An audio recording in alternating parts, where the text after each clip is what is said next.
اعوذ باللہ من الشیطان الرجیم بسم اللہ الرحمن الرحیم۔ سورۃ المجادلہ مدنی سورت ہے۔ مجادلہ کا معنی ہوتا ہے بحث تکرار۔ چونکہ یہ سورہ مبارکہ ایک صحابیہ رضی اللہ تعالی عنہ کے واقعے کے ضمن میں نازل ہوئی تھی، اس لیے اس سورہ مبارکہ کا نام سورۃ المجادلہ ہے۔ صحابیہ کا نام تھا خولہ بنت ثعلبہ رضی اللہ تعالی عنہ۔ ان کی جس صحابی سے شادی ہوئی تھی ان کا نام تھا اوس بن صامت رضی اللہ تعالیٰ عنہ۔ یہ حضرت عبادہ بن صامت رضی اللہ تعالیٰ عنہ کے بھائی تھے۔ بوڑھے ہو گئے تھے، طبیعت میں چڑچڑا پن آ گیا۔ جب طبیعت ایسی ہو گئی تو ایک مرتبہ گھر آئے، بیوی سے کوئی تکرار ہوئی، بات چیت ہوئی، اس نے جواب میں 2 جملے بول دیے تو انہوں نے اسے جواب میں یہ کہا کہ تو میرے لیے میری ماں کی طرح حرام ہے، انت علیہ کا ظہر امی۔ اور دور جاہلیت میں جب کوئی آدمی یہ لفظ کہہ دیتا تھا، یہ جملہ کہہ دیتا تھا، تو اس کا مطلب یہ ہوتا تھا کہ اب یہ ہمیشہ کے لیے طلاق ہو گئی، اب اس کے اندر کوئی گنجائش باقی نہیں رہی۔ انہوں نے یہ کہا، غصے سے گھر میں نکل گئے، دوستوں کے ساتھ بیٹھے، بات چیت کی، واپس آئے اور بیوی سے قربت چاہی تو اس نے کہا کہ نہیں، تم نے زہار کیا ہے، تم نے مجھے اپنے اوپر حرام قرار دیا ہے، لہذا جب تک میں اللہ کے رسول صلی اللہ علیہ وسلم سے سوال نہیں کروں گی تمہارا میرا اس وقت تک فیصلہ نہیں۔ آپ صلی اللہ علیہ وسلم کے پاس آپ کے گھر تشریف لیں۔ حضرت عائشہ رضی اللہ تعالیٰ عنہ فرماتی ہیں کہ میں اس وقت آپ صلی اللہ علیہ وسلم کو کنگھی کر رہی تھی اور دائیں جانب کنگھی کر رہی تھی۔ یہ آئی اور انہوں نے آ کر آپ صلی اللہ علیہ وسلم کو اپنا مسئلہ بیان کی۔ آپ نے فرمایا حرمت علیہ، جو دستور تھا، جو قانون تھا، اس کے مطابق تم اس پر حرام ہو گئی، اب تمہاری میاں بیوی کی حیثیت نہیں رہی۔ انہوں نے کہا یا رسول اللہ صلی اللہ علیہ وسلم، میری جوانی یہ کھا گیا، خوبصورت تھی، مال و دولت والی تھی، جوانی بھی چلی گئی، اور اب جب میں بوڑھی ہو گئی ہوں، چھوٹے چھوٹے بچے ہیں، ساتھ رکھتی ہوں تو بھوک سے مرتے ہیں، اس کو دیتی ہوں تو ضائع ہوتے ہیں، اور پھر کہتی کہ اللہ میں تجھ سے شکایت کرتی ہوں۔ پھر آپ سے کہا کہ یہ مسئلہ ہے، آپ نے کہا حرمت علیہ، حرام ہو گئے۔ پھر انہوں نے کہا کہ میرے چھوٹے چھوٹے بچے ہیں، جوانی میری کھا گیا ہے، بچے اس کو دے دوں تو ضائع ہوتے ہیں، خود رکھوں تو بھوک فاقے سے مرتے ہیں، کچھ کیجئے۔ اور پھر آسمان کی طرف نظر اٹھاتی اور کہتی کہ اللہ تجھے میں شکایت کرتی ہوں، اپنا معاملہ تیری بارگاہ میں پیش کرتی ہوں۔ تو یہ تھا، وہ آپ سے بحث تکرار کر رہی تھی، آپ کہہ رہے تھے کہ حرام ہو گیا، وہ ماننے کو تیار نہیں تھی، اور اللہ کو بار بار شکایت کر رہی تھی کہ اللہ رب العزت نے اس سورہ مبارکہ کی آیات کو نازل کر کے دستور اور قانون میں ترمیم اور تبدیلی کر دی۔ اور حضرت عائشہ رضی اللہ تعالیٰ عنہ فرماتی ہیں کہ میں اس وقت آپ صلی اللہ علیہ وسلم کے بالوں میں کنگھی کر رہی تھی، پہلے دائیں جانب کر رہی تھی، بعد میں بائیں جانب کر رہی تھی، اور جب وہ آپ سے بات چیت کر رہی تھی تو مجھے کچھ باتوں کی سمجھ آ رہی تھی، کچھ کی سمجھ نہیں آ رہی تھی، مسئلہ خراب لگ رہا تھا لیکن یہ نہیں سمجھ آ رہی تھی کہ بات کیا ہو رہی۔ لیکن فرماتی ہیں کہ اللہ رب العزت کی ذات کیسی سمیع اور بصیر ہے کہ اس نے آسمانوں سے یہ آیات نازل کر دی، قد سمع اللہ، اللہ نے اچھی طرح اس عورت کی بات کو سن لیا جو آپ سے جھگڑا کر رہی تھی۔ اور اس سورہ مبارکہ کے اندر اللہ کی انہی صفات کا یقین میرے اور آپ کے اندر پیدا کرنے کی کوشش ہے کہ ہم ان صفات کا یقین اپنے اندر پیدا کر لیں۔ اور پھر ان کا مقام یہ تھا کہ صحابہ بھی ان کا ادب کیا کرتے تھے۔ حضرت عمر فاروق رضی اللہ تعالیٰ عنہ اپنے دور خلافت میں ایک دفعہ جا رہے تھے کہ اس نے روک لیا اور کہا عمر، ایک دور وہ تھا جب تمہیں عمیر کہا جاتا تھا، تم بکریاں چرایا کرتے تھے، پھر تم عمر بن گئے، اور پھر تم تھوڑے عرصے کے بعد امیر المومنین بن گئے۔ اللہ سے ڈرتے رہنا، اور جو آدمی موت سے ڈرتا ہے پھر اس کو اس بات کا بھی خطرہ رہتا ہے کہ کچھ رہ نہ جائے، ہر نیکی کے کام میں دوڑتا ہے۔ اور جو شخص حساب سے ڈرتا ہے تو وہ آدمی اس کے لیے تیاری بھی کرتا ہے۔ تو جو آپ کے ساتھ آپ کے ساتھی تھے انہوں نے کہا کہ بی بی بس کر، تو نے بڑا وقت لے لیا اور تیرا لہجہ بھی اچھا نہیں۔ حضرت عمر فاروق رضی اللہ تعالیٰ عنہ نے کہا کہ چھوڑ دو، تمہیں نہیں پتا یہ وہ عورت ہے جس کی اللہ نے 7 آسمانوں پر آواز کو سنا، اور اس کی وجہ سے اللہ نے قرآن کریم کی آیات کو نازل کی۔ اور پھر فرمایا کہ اگر یہ سارا دن بھی مجھے کھڑا رکھتی تو میں کھڑے ہو کر اس کی بات کو سنتا، صرف فرض نماز کے لیے جاتا۔ تو یہ واقعہ ہے، اس مناسبت سے اس سورہ مبارکہ کا نام سورۃ المجادلہ رکھا گیا ہے۔ اور اس سے دو باتوں کا سبق ملتا ہے۔ ایک سبق یہ ملتا ہے کہ دین کے معاملے میں عورت کو بھی سمجھ بوجھ ہونی چاہیے، کہ جیسے انہوں نے کہا کہ جب تک میں اللہ کے رسول صلی اللہ علیہ وسلم سے اس بارے میں رہنمائی نہیں لوں گی اس وقت تک میرا اور تمہارا تعلق نہیں۔ اور دوسری بات یہ کہ انہوں نے بڑی حکمت اور سلیقے سے رسول اکرم صلی اللہ علیہ وسلم سے بات کی، سارے محلے کو نہیں اکٹھا کی، بلکہ خود حضرت عائشہ رضی اللہ تعالیٰ عنہ جو اس وقت پاس موجود تھی ان کو بھی نہیں پتا چل رہا تھا بات کیا ہو رہی تھی، لیکن بات آپ صلی اللہ علیہ وسلم کے پاس لے کر گئیں اور ان سے جا کر سارے کے سارے مسئلے کی وضاحت پوچھی اور ساتھ اللہ سے شکایت بھی کی، شکوہ بھی کیا۔ ہمارے ہاں عمومی طور پر اس حکمت عملی کی کمی نظر آتی کہ عورتوں کا کام ہوتا ہے پورے محلے کو اپنے دکھ درد اور غم سنانا، اور لوگوں کا کام ہے سننا، مذاق اڑانا، دوسروں کے آگے تذکرے کرنا۔ تو اس سے یہ ایک حکمت یہ ہمیں گھروں میں سکھانے کی ضرورت ہے کہ اپنے گھروں کے معاملات کو سلیقے سے حل کریں، ہر ایک کے سامنے جا کے اس کا ڈنڈورا نہ پیٹیں، ہر ایک کے سامنے جا کر ان کے تذکرے نہ کریں، اور اگر تذکرہ کہیں کرنا ہے تو وہی کریں جہاں سے پتا ہو کہ اس مسئلے کا حل نکل آئے گا، جو اس معاملے میں اچھی رائے دے سکتا ہے، بجائے اس کے کہ وہ معاملے کو سلجھانے کی بجائے اور زیادہ الجھا دے۔ اس لیے یہ حکمت عملی ہمیں ہر معاملے کے اندر اپنانے کی ضرورت ہے۔ تو اللہ رب العزت نے ان آیات کو نازل کیا، اور آیات کو نازل کر کے اس قانون میں ترمیم بھی کر دی، اور اس کا جو کفارہ تھا اس کو بھی بیان کر دی۔ فرمایا قد سمع اللہ، تحقیق اللہ نے سن لیا، قول التی تجادلک، اس عورت کی بات جو آپ سے جھگڑا کر رہی تھی، فی زوجہا، اپنے خامن کے بارے میں، وتشتکی الی اللہ، اور اللہ سے شکایت کر رہی تھی، واللہ یسمع تحاورکما، اور اللہ تم دونوں کی گفتگو کو سن رہا تھا، ان اللہ سمیع بصیر، یقیناً اللہ سب کچھ سنتا ہے، سب کچھ دیکھتا ہے۔ کیسے پرزور انداز سے یہ بتایا گیا۔ کہتے عائشہ رضی اللہ تعالیٰ عنہ جو پاس تھی انہیں نہیں سنا، لیکن فرمایا اللہ نے تم دونوں کی پوری گفتگو بھی سنی اور وہ سب کچھ سنتا ہے۔ اپنی شکایتیں اللہ کے سامنے کریں، اپنی شکایتیں اللہ کو لگایا کریں، اپنے شکوے اللہ کے سامنے کیا کریں۔ لوگوں کے سامنے رونے سے، باتیں کرنے سے اور تماشا بنتا ہے، لوگوں کو بات مل جاتی، پھر لوگ دوسروں کو بتاتے کہ فلاں کے گھر میں یہ مسئلہ ہے، فلاں کے گھر میں یہ مسئلہ ہے، فلاں کے بیٹے کا یہ مسئلہ ہے، فلاں کی بہو کا یہ مسئلہ ہے۔ تو کیا فرمایا کہ وہ عورت آپ سے بھی بحث تکرار کر رہی تھی اور ساتھ ساتھ کیا کہہ رہی تھی، اے اللہ میں تجھ سے شکایت کرتی ہوں، اے اللہ میں تجھ سے شکایت کرتی ہوں۔ اور یہی یعقوب علیہ السلام نے کیا تھا، انما اشکو بسی وحزنی الی اللہ واعلم من اللہ ما لا تعلمون۔ تو اللہ کہتا ہے میں سنتا ہوں، ہر ایک کی سنتا ہوں، قریب ہوں، دیکھتا ہوں، بشرطے کہ تم یقین کے ساتھ مجھے پکارو۔ اس کے بعد آگے ذکر کیا الذین یظاہرون منکم، وہ لوگ جو تم میں سے زہار کر لیں، من نسائہم، اپنی بیویوں سے، ما ہن امہاتہم، کہ وہ ان کی مائیں نہیں ہیں، ان امہاتہم الا اللائی ولدنہم، ان کی مائیں تو صرف وہی ہیں جنہوں نے ان کو جنا ہے، وانہم لیقولون، اور یقیناً یہ البتہ کہتے ہیں، منکرم من القول، ایک نامعقول بات، وزوراً، اور ایک جھوٹی بات، وَإِنَّ اللَّهَ لَعَفُوٌّ غَفُورٌ، اور بے شک اللہ بہت معاف کرنے والا، بہت بخشنے والا ہے۔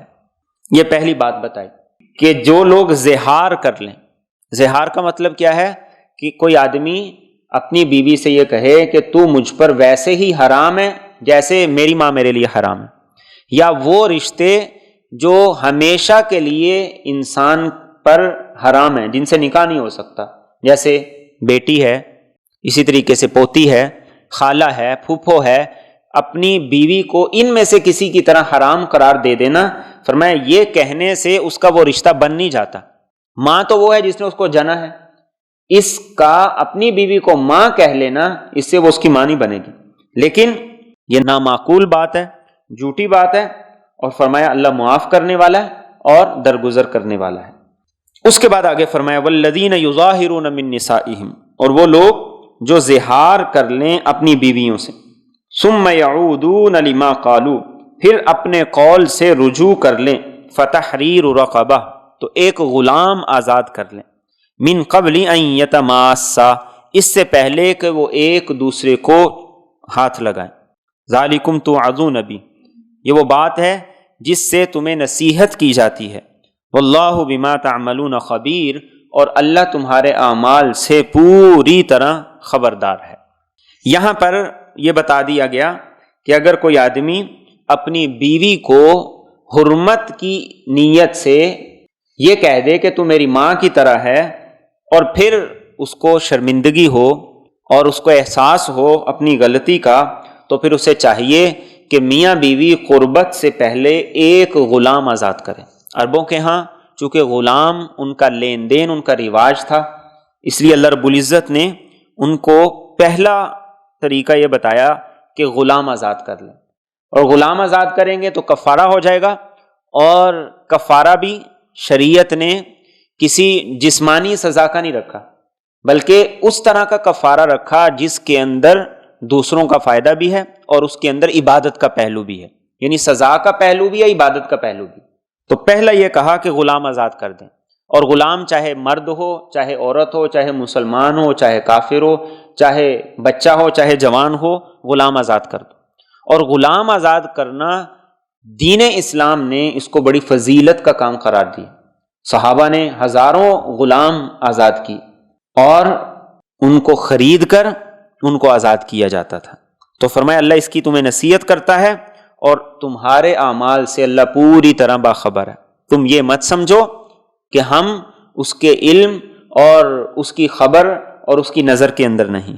آگے فرمایا فمن لم یجد، تو جسے غلام نہ ملے، فصیام شہرین متتابعین، تو وہ 2 ماہ مسلسل روزے رکھے، من قبل ان یتماسا، اس سے پہلے کہ وہ ایک دوسرے کو ہاتھ لگائیں۔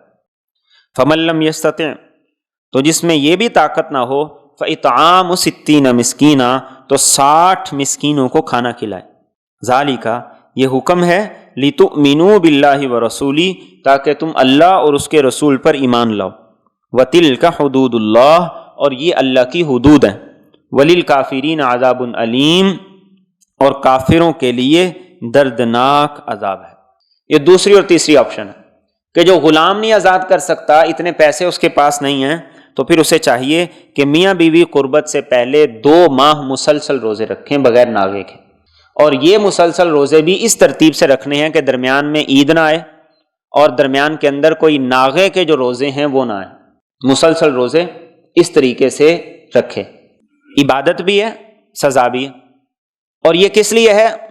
زبان کے غلط استعمال کی وجہ سے۔ آج زبان کے درست استعمال کی جو اہمیت ہے، یہ غلط استعمال پر جو وبال ہے اس کا ہمیں احساس ہی نہیں۔ تو فرمایا دوسری صورت یہ ہے 2 ماہ مسلسل روزے رکھیں، اور تیسری صورت یہ ہے کہ وہ 60 مسکینوں کو کھانا کھلائے، اور ایک مسکین کو کھانا ہے صدقہ فطر کے برابر، 60 مسکینوں کو کھانا کھلائے۔ یہ 3 صورتیں ہیں، اور فرمایا یہ کیا ہے؟ لتؤمنوا باللہ ورسولہ، تمہاری اصلاح ہو اور اس کے ذریعے سے تمہارا اللہ اور اس کے رسول پر ایمان اور زیادہ پختہ ہو جائے، کہ جب تم یہ کام کرو گے، ان کاموں کے ذریعے سے، ان عبادات کے ذریعے سے اللہ کے اور بھی قریب ہو جاؤ گے۔ اور فرمایا یہ اللہ کی حدود ہیں، اللہ نے مقرر کی ہیں۔ اور آگے کیا فرمایا؟ وللکافرین عذاب علیم، یعنی جو ان حدود کو پامال کرے گا گویا کہ وہ اللہ کی نگاہ میں کافر ہے۔ کافر کس معنی میں ہے؟ کہ وہ اللہ کا حکم ہی نہیں مانتا، اس کی بات کی اطاعت ہی نہیں کرتا، اس کی فرما برداری ہی نہیں کرتا۔ تو جب یہ آیات نازل ہوئی تو اللہ کے رسول صلی اللہ علیہ وسلم نے ان سے یہ کہا کہ اب اللہ کا یہ حکم آ گیا، پہلا حکم یہ ہے کہ غلام آزاد کرو۔ تو انہوں نے کہا یا رسول اللہ صلی اللہ علیہ وسلم، میرے پاس اتنا پیسہ نہیں ہے میں غلام آزاد کروں۔ آپ نے فرمایا پھر دوسرا حکم یہ ہے کہ 2 مہینے مسلسل روزے رکھو۔ تو انہوں نے کہا ہے یا رسول اللہ صلی اللہ علیہ وسلم، اگر دن میں 3 مرتبہ کھانا نہ کھاؤں تو میری بینائی بہت زیادہ متاثر ہوتی ہے، میں کیسے 2 ماہ مسلسل روزے رکھوں؟ تو آپ نے فرمایا پھر 60 مسکینوں کو کھانا کھلاؤ۔ اس نے کہا گھر میں اکثر رات فاقے سے گزرتی ہے، میں 60 مسکینوں کو کہاں سے کھانا کھلاؤں؟ تو آپ صلی اللہ علیہ وسلم کے پاس کہیں سے کچھ مال آیا، آپ نے اس کی بیوی کو دیا اور کہا کہ اس کی طرف سے 60 مسکینوں کو کھانا بھی کھلاؤ اور اس پر بھی خرچ کرو۔ اور ایک اور صحابی جن کا اسی طرح کا مسئلہ تھا، تو ان کو جب آپ صلی اللہ علیہ وسلم نے کہا، وہ رمضان کا مہینہ تھا، تو انہوں نے یہ 1 مہینے کے لیے بیوی سے زہار کیا تھا، لیکن بعد میں رمضان کے مہینے میں بیوی سے قربت اختیار کر لی۔ اب اللہ کے رسول صلی اللہ علیہ وسلم کے پاس آ گئے تو آپ نے کہا کہ زہار کیا ہے، اس کا کفارہ یہ ہے کہ غلام آزاد کرو۔ تو آپ صلی اللہ علیہ وسلم سے کہنے لگے کہ میرے پاس تو ہے ہی کوئی نہیں، میں کہاں سے آزاد کروں؟ آپ نے کہا 2 مہینے مسلسل روزے رکھو۔ کہنے لگے کہ 1 مہینے کی پابندی اپنے اوپر لگائی تھی تاکہ بچ جاؤں، میں 1 مہینہ قابو نہیں کر سکا، میں 2 مہینے کیسے صبر کروں؟ آپ نے کہا کہ پھر ٹھیک ہے 60 مسکینوں کو کھانا کھلاؤ۔ اس نے کہا میرے پاس ہے ہی نہیں، میں کہاں سے کھانا کھلاؤں؟ آپ ایسے شفیق تھے، آپ نے کہا بیٹھ جاؤ، انتظار کرو۔ کچھ دیر میں مال آیا تو آپ صلی اللہ علیہ وسلم نے ان سے کہا یہ لو، لے جاؤ اور مستحق لوگوں میں تقسیم کر دو۔ تو انہوں نے کہا یا رسول اللہ صلی اللہ علیہ وسلم، اس پورے مدینے میں میرے سے زیادہ مستحق کون ہے؟ آپ نے فرمایا چل ٹھیک ہے تو ہی لے جا موج کر۔ یہ تھے میرے اور آپ کے نبی کے اخلاق کہ وہ صرف مسئلے نہیں بتایا کرتے تھے، حل بھی بتایا کرتے تھے اور لوگوں کو مسائل سے نکالا بھی کرتے تھے، اور جس کی جو مدد ہو سکتی آپ وہ مدد بھی فرمایا کرتے تھے۔ تو قرآن کریم نے یہاں پر کہا اور واضح اعلان کیا کر دیا، اللہ کی حدود ہیں، ان حدود کا خیال رکھنا ہے، ان کو توڑنا نہیں ہے، ان کو پامال نہیں کرنا، جو نہیں کرے گا اسے گویا کہ کافر قرار دیا گیا۔ تو حدود اللہ کا خیال کرنا، اللہ کے احکام کی پاسداری کرنا، یہ میرے اور آپ کی ذمہ داری ہے، اور اس کے اندر رہتے ہوئے جتنی مرضی ترقی کریں، جتنا مرضی عروج حاصل کریں، جتنا مرضی پیسہ اکٹھا کریں، جتنا اچھے سے اچھا ہو سکتا ہے کھائیں پہنیں، اللہ کی نعمتوں کا شکر بھی ادا کریں، لیکن لمٹ کے اندر رہ کر۔ فرمایا ان الذین یحادون اللہ ورسولہ، یقیناً وہ لوگ جو مخالفت کرتے ہیں اللہ کی اور اس کے رسول کی، کبتو وہ ذلیل کیے جائیں گے، کما کبت الذین من قبلہم جیسے ذلیل کیے گئے وہ لوگ جو ان سے پہلے تھے، وقد انزلنا آیات بینات، اور یقیناً ہم نے اتاری ایسی آیات جو کہ صاف اور صریح ہیں، وللکافرین عذاب مہین، اور کافروں کے لیے ذلت والا عذاب ہوگا۔ یہاں سے اللہ رب العزت تذکرہ کر رہے ہیں ان لوگوں کا جو اللہ اور اس کے رسول کی بات سے زیادہ، اللہ اور اس کے رسول کے بتائے ہوئے قانون سے زیادہ، اور اللہ اور اس کے رسول کے دیے ہوئے حکم سے زیادہ دوسری کسی بات کی، دوسری کسی قانون کی اہمیت کو زیادہ سمجھتے ہیں۔ فرمایا کہ اللہ انہیں ذلیل کرے گا، وہ کبھی عزت نہیں پا سکیں گے، اور ذلیل ایسے کرے گا جیسے تاریخ میں اس کی مثالیں موجود ہیں۔ غزوہ بدر جب ہوا 70 مشرکین قتل ہو گئے، آپ نے صحابہ کو حکم دیا ان سب کو گھسیٹ کر ایک کنویں میں پھینک دو۔ جب وہ سارے کنویں میں پھینک دیے گئے تو آپ اس کنویں پر کھڑے ہوئے اور آپ نے ان سے خطاب کیا۔ آپ نے ان سے یہ کہا کذبتمونی وصدقنی الناس، تم نے مجھے جھٹلایا، لوگوں نے میری تصدیق دی، لوگوں نے میری بات مانی۔ اخرجتمونی وآوانی الناس، تم نے نکالا، لوگوں نے مجھے پناہ دی۔ اور آپ نے فرمایا خذلتمونی ونصرنی الناس، تم نے میری مدد چھوڑی، لوگوں نے میری مدد کی۔ فہل وجدتم ما وعد ربکم حقا، تو تمہارے رب نے جو تم سے وعدہ کیا تھا کیا وہ سچ تھا؟ میرے رب نے مجھ سے جو وعدہ کیا تھا وہ سچ تھا۔ تو صحابہ میں سے حضرت عمر رضی اللہ تعالیٰ عنہ نے عرض کی اللہ کے رسول صلی اللہ علیہ وسلم یہ تو مردار ہیں، آپ ان کو مخاطب کر کے بات کر رہے ہیں۔ آپ نے فرمایا کہ وہ اس وقت میری بات کو تم سے زیادہ سن بھی رہے ہیں، سمجھ بھی رہے ہیں۔ تو یہ فرمایا کہ جو اللہ اور اس کے رسول کی مخالفت پہ اترے گا وہ کبھی عزت نہیں پا سکتا۔ اللہ کی طرف سے یہ وعدہ ہے کہ اللہ رب العزت اسے ذلیل کریں گے، اور اس پر تاریخ میں بے شمار مثالیں موجود ہیں۔ وقد انزلنا آیات بینات، اور تمہیں سمجھانے کے لیے واضح آیات، صریح احکام اللہ نے بھیجے ہیں، اور جو نہیں مانیں گے انہیں ہم ذلت والا عذاب دیں گے۔ آج جتنے مسلمان ممالک ہیں ان میں ذلت کی بنیادی وجہ یہ ہے کہ ہم اللہ اور اس کے رسول کی بات سے زیادہ کفار کی بات کو اہمیت دیتے ہیں۔ ہم قرآن اور سنت کو اپنا آئین نہیں مانتے ہیں، ہم قرآن اور سنت کے خلاف اپنے آئین کو بنا رہے ہیں اور اس پر ہم فخر کر رہے ہیں۔ تو کیسے مسلمان عزت پا سکتے؟ مسلمان کی عزت دین کی اطاعت میں۔ حضرت عمر رضی اللہ تعالیٰ عنہ نے یہ بڑا خوبصورت جملہ ارشاد فرمایا تھا۔ آپ نے فرمایا تھا کہ اللہ نے ہمیں اسلام کی وجہ سے عزت دی، جو اسلام کے علاوہ کسی اور راستے سے عزت تلاش کرے گا اللہ اس کو ذلیل کر دیں گے۔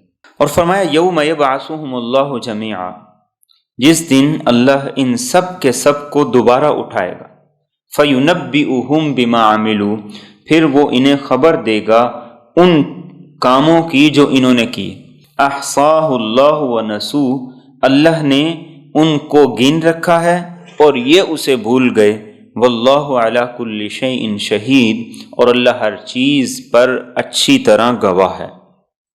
آخرت فیصلے کا دن ہے، جزا سزا کا دن ہے۔ فرمایا جب اللہ انہیں دوبارہ اکٹھا کرے گا، اپنے سامنے پیش کرے گا، پھر ان کی زندگی کا ایک ایک عمل انہیں بتایا جائے گا۔ احصاہ اللہ ونسوہ، یہ وہ آیت کریمہ ہے جو ہر انسان کو اپنی طرف متوجہ کرتی ہے۔ فرمایا تم گناہ کر کے بھول گئے، تم زیادتی کر کے بھول گئے، تم اللہ کی نافرمانی کر کے بھول گئے، اور تمہیں یہ بھی نہیں یاد رہا کہ میں نے زندگی میں کس موقع پر کیا گناہ کیا، کس کے ساتھ زیادتی کی، کس کے ساتھ ناانصافی کی۔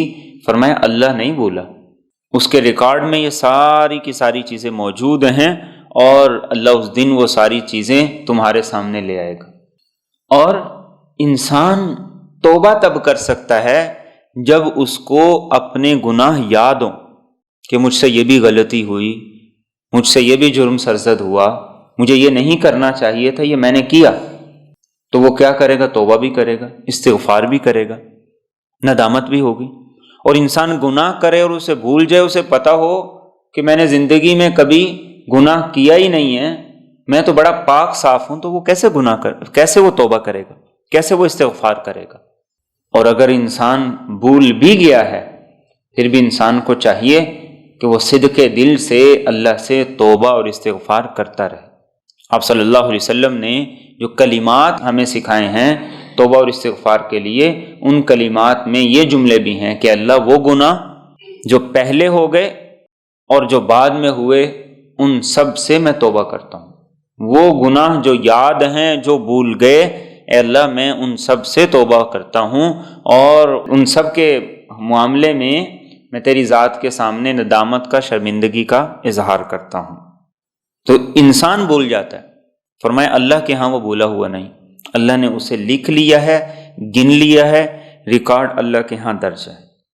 اور آگے فرمایا الم تر ان اللہ، کیا تو نے نہیں دیکھا کہ اللہ تعالی یعلم ما فی السماوات و ما فی الارض، جانتا ہے جو کچھ آسمانوں میں ہے اور جو کچھ زمین میں ہے۔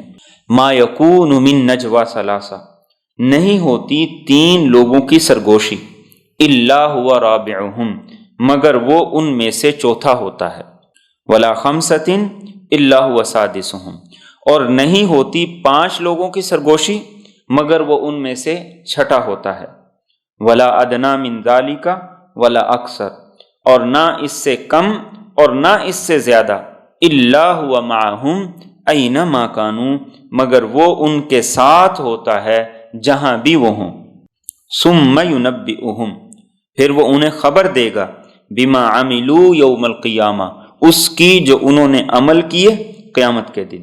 ان اللہ بکل شیء علیم، یقیناً اللہ ہر چیز کو خوب اچھی طرح جانتا ہے۔ یہ وہ سورہ مبارکہ ہے کہ جو انسان کو، ایک مسلمان کو اس بات کی طرف متوجہ کرتی ہے کہ اس بات پر تمہارا کامل یقین ہو کہ اللہ تمہیں سن بھی رہا ہے، دیکھ بھی رہا ہے، اور اس کا علم ہر وقت تمہارا احاطہ کیے ہوئے۔ سورہ مبارکہ کے آغاز میں جو زہار کا مسئلہ تھا خولہ بنت ثعلبہ رضی اللہ تعالیٰ عنہ کا، اس میں یہی سبق تھا کہ حضرت عائشہ رضی اللہ تعالیٰ عنہ کو پتہ نہیں لگا وہ کیا کہہ رہی ہے، لیکن اللہ نے 7 آسمانوں پر سن لی، اور فرمایا اللہ سن رہا تھا، سمیع ہے، بصیر ہے۔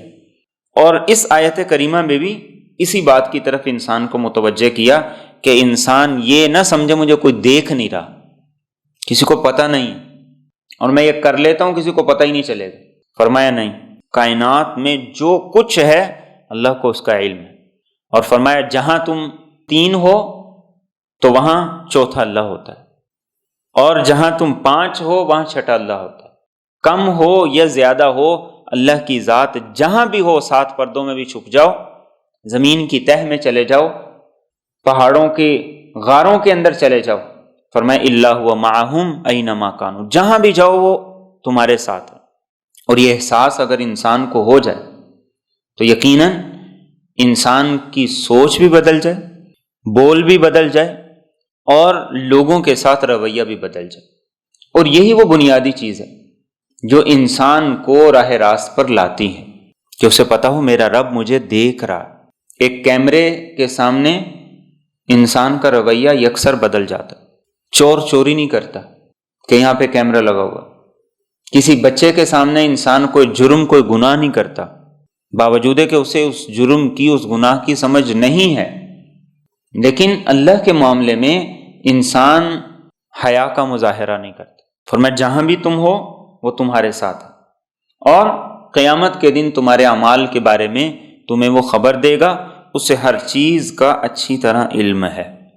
تو یہ مت تمہارے ذہن سے نکلے کہ میں زندگی میں فلاں موقع پر، فلاں جگہ پر یا فلاں مرحلے میں اللہ رب العزت مجھے نہیں دیکھ رہے، میری بات اللہ کے علم میں نہیں، میرا عمل اللہ کے علم نہیں ہے۔ فرمایا سب کچھ اس کے علم میں ہے، اور وہ قیامت کے دن تمہیں اس کی خبر دے گا۔ غزوہ بدر کے بعد رسول اکرم صلی اللہ علیہ وسلم تشریف فرما تھے، ابھی بدر کے قیدیوں کو چھوڑا نہیں گیا تھا کہ ایک مشرک آیا جس کا نام تھا عمیر بن وہب۔ حضرت عمر رضی اللہ تعالیٰ عنہ نے اس کے گردن پہ تلوار رکھی اور اللہ کے رسول صلی اللہ علیہ وسلم کے پاس لے آئے۔ آپ نے پوچھا کیا کرنے آئے ہو؟ اس نے کہا کہ میں آپ کے پاس آیا ہوں اپنے بیٹے کی سفارش کرنے کے لیے، وہ آپ کے پاس قیدی ہے، آپ اسے چھوڑ دیجیے۔ آپ نے فرمایا بتاؤ تمہاری اور صفوان بن امیہ کی مکہ مکرمہ میں خانہ کعبہ کے اندر کیا بات ہوئی؟ وہ آپ کو دیکھنے لگا۔ آپ نے فرمایا کیا تم نے اسے یہ نہیں کہا تھا کہ اگر مجھے یہ ڈر نہ ہو کہ میرے بچے رول جائیں گے اور میرے اوپر قرضے نہ ہوتے تو میں جاتا اور جا کر محمد کو قتل کر دیتا؟ کیا تمہاری اس سے یہ بات نہیں ہوئی؟ اس نے کہا بالکل ہوئی۔ تو آپ نے فرمایا کیا اس نے یہ نہیں کہا کہ تم جاؤ تمہارے بچوں کی کفالت میں کروں گا، قرضے تمہارے میں اتاروں گا، تم یہ کام کر دو؟ وہ کہنے لگا بالکل اس نے ایسا ہی کہا۔ تو آپ نے فرمایا کہ یہ بتاؤ کیا تم نے اپنی تلوار کو زہر میں بھگو کے نہیں رکھا کہ تاکہ میں جا کے اس سے موقع پا کر محمد صلی اللہ علیہ وسلم کو قتل کر دوں؟ اس نے کہا بالکل۔ تو اس نے کہا کہ آپ کو کس نے بتایا، آپ کو کیسے خبر ہوئی؟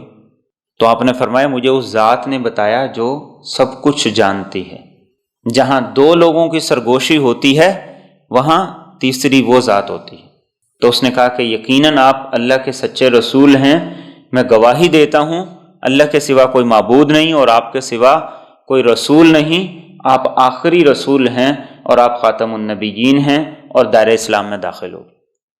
تو انسان کہیں بھی وہ یہ نہ سمجھے کہ میری اس بات کا دوسرے کو کیا پتہ چلتا، نہیں، یہی رویے ہیں جس نے انسان کو غیبت پہ، چغلی پہ، فساد پہ اور دوسروں کی جڑیں کاٹنے پر اور دوسروں کے خلاف سازشوں میں لگا دیا کہ اس کے اندر سے یہ تصور نکل گیا کہ میرا اللہ مجھے دیکھ رہا ہے، میں اپنے رب کے سامنے ہوں، اس کا علم میرا احاطہ کیے ہوئے۔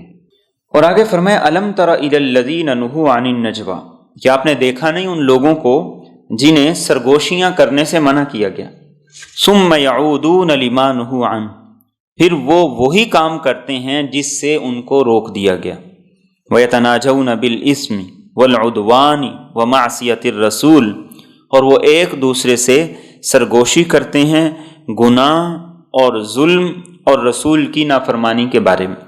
وَإِذَا جَاءُوكَ، اور جب وہ آپ کے پاس آتے ہیں، حَيَّوْا، تو وہ آپ کو دعا دیتے ہیں، بِمَا لَمْ يُحَيِّكَ بِهِ اللَّهُ، اس طریقے سے جس سے اللہ نے آپ کو دعا نہیں دی۔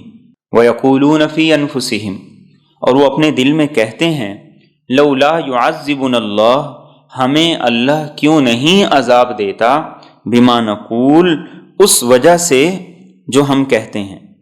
حسبہم جہنم، ان کے لیے کافی ہے جہنم، یصلونہا، یہ اس میں داخل ہوں گے، فبئس المصیر، اور یہ بہت ہی بری جگہ ہے۔ اب یہ منافقین کا اور یہودیوں کا جو رویہ تھا اس کا ذکر کیا گیا، اور یہاں مسلمانوں کو کچھ تعلیمات دی جا رہی ہیں تاکہ مسلمانوں کی وحدت برقرار رہے۔ دیکھیے، کوئی بھی تنظیم ہو، کوئی بھی جماعت ہو جس میں آپس میں سرگوشیوں کا سلسلہ شروع ہو جائے، آپس میں خسر پھسر شروع ہو جائے، اور میٹنگ کے بعد، مشاورت کے بعد وہ یہ کہنے لگیں کہ ہماری بات نہیں سنی گئی، یا یہ بات ایسے ہے، ایسے ہونا چاہیے تھا اور فیصلہ ایسے ہو گیا، یہ ہونا چاہیے تھا، یہ کیا نہیں، تو وہ جماعت کبھی بھی کامیاب نہیں ہو سکتی۔ اللہ کے رسول صلی اللہ علیہ وسلم نے منع کیا تھا کہ جب اکٹھے ہو، مجلس میں ہو، تو پھر جس نے جو رائے دینی ہے وہ کھل کے رائے دے۔ صحابہ کھل کے رائے دیتے تھے، آپ صحابہ سے مشورہ لیتے تھے، بلکہ آپ سے زیادہ کوئی رائے لینے والا نہیں تھا، آپ سے زیادہ صحابہ سے مشورہ کوئی نہیں کرتا تھا۔ لیکن منافقین کی عادت یہ تھی کہ جب بات ختم ہو جاتی، مجلس برخاست ہو جاتی، تو یہ بعد میں پھر اس پہ تبصرے شروع کر دیتے، نہیں ایسا نہیں، ایسا ہونا چاہیے تھا، فلاں نے یہ بات کی، اس کو یہ نہیں کرنی چاہیے تھی۔ تو قرآن کریم نے یہاں پر یہ کہا کہ ان کو منع کیا گیا کہ تم آپس میں سرگوشیاں نہ کرو، اور خاص طور پر گناہ کے معاملے میں، کسی پر ظلم زیادتی کے معاملے میں، اور رسول کی نافرمانی کے معاملے میں ایک دوسرے کے کانوں میں باتیں نہ کرو، اس کے مشورے نہ کرو، اس کے پلان نہ بناؤ، اس کی میٹنگ نہ کرو۔ لیکن یہ پھر یہی کام کرتے ہیں جس سے انہیں روکا گیا ہے۔ اور دوسرا، منافقین کی بھی اور خاص طور پر یہودیوں کی عادت تھی کہ وہ کوئی موقع جانے نہیں دیتے تھے ہاتھ سے جس میں اللہ کے رسول صلی اللہ علیہ وسلم کو ایذا نہ دیں۔ اور ایک ان میں سے طریقہ یہ تھا کہ جب وہ السلام علیکم آپ صلی اللہ علیہ وسلم کی بارگاہ میں آ کر کہنا ہوتا، تو عام مسلمان تو کہتے تھے السلام علیکم، السلام علیکم ورحمۃ اللہ، یا السلام علیکم ورحمۃ اللہ وبرکاتہ۔ تو یہ منافق بھی اور خاص طور پر یہودی بھی یہ آ کر نعوذ باللہ کہتے تھے السلام علیکم، لام درمیان میں سے حذف کر دیتے تھے، کھا جاتے تھے، اور السلام علیکم کا مطلب یہ ہوتا ہے کہ تم پر موت ہو۔ تو قرآن کریم نے یہاں پر یہ کہا کہ جب آپ کے پاس آتے ہیں تو اس طریقے سے آپ کو سلام کرتے ہیں، آپ کو دعا دیتے ہیں جو طریقہ اللہ نے نہیں بتایا۔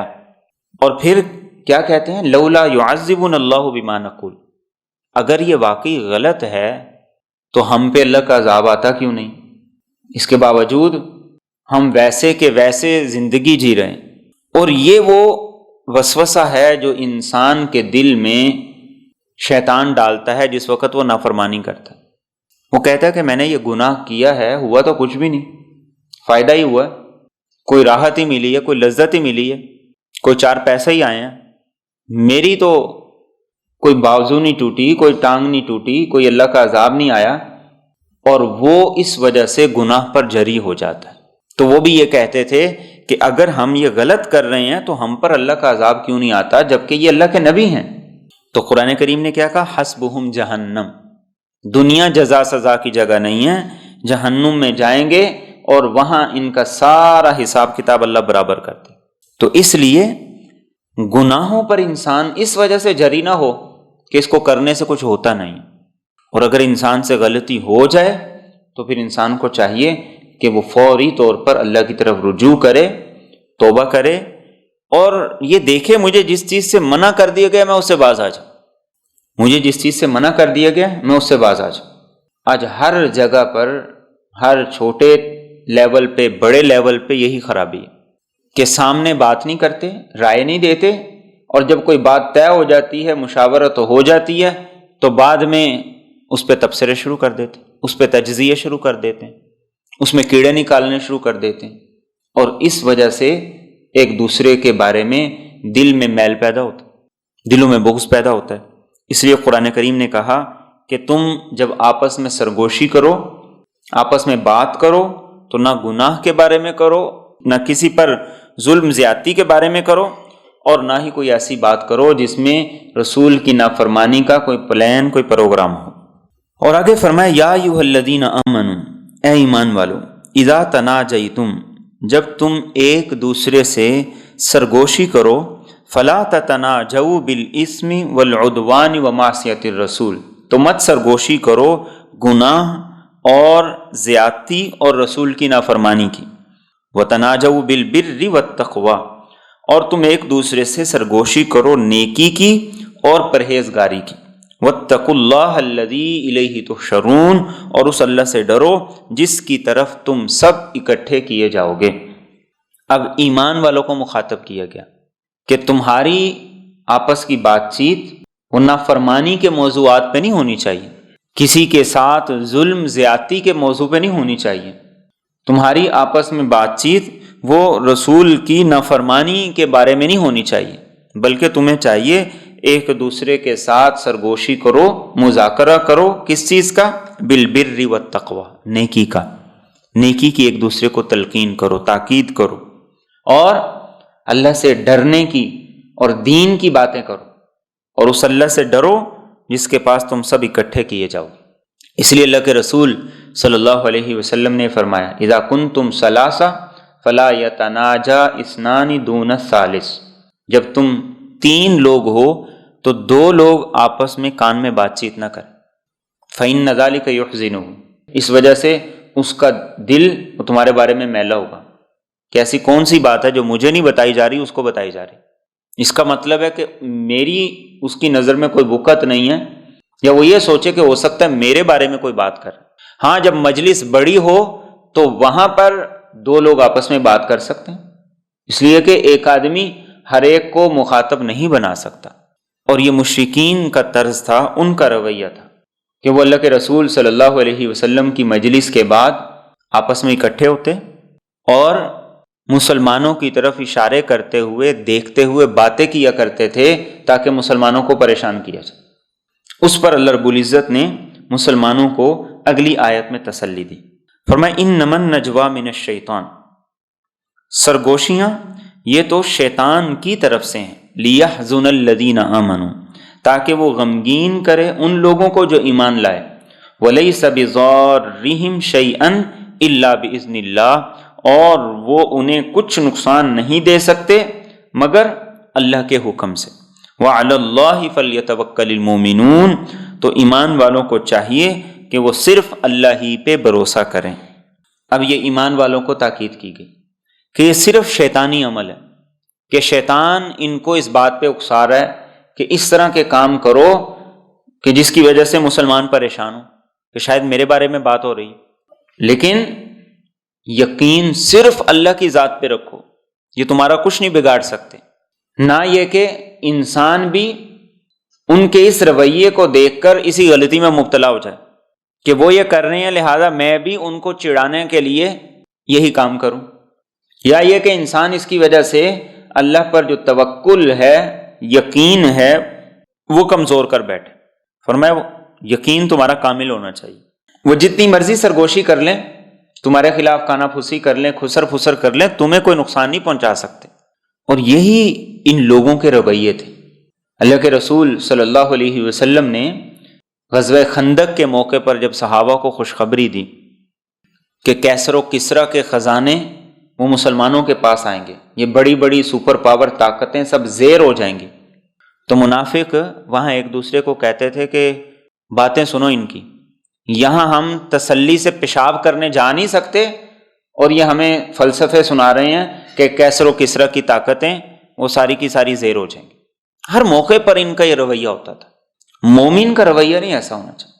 اور قرآن کریم نے ایک اور جگہ پر کہا وَإِذَا مَرُّوا بِهِمْ يَتَغَامَزُونَ، کہ ان کی عادت یہ تھی کہ جب مسلمان ان کے پاس سے گزرتے تو یہ آنکھوں سے اشارے کرتے کہ یہ دیکھو یہ جنت کے حقدار جا رہے ہیں، یہ کہتے ہیں جی ہمیں جنت ملے گی، اور دنیا میں کھانے کے لیے 2 وقت کی روٹی ان کے پاس نہیں۔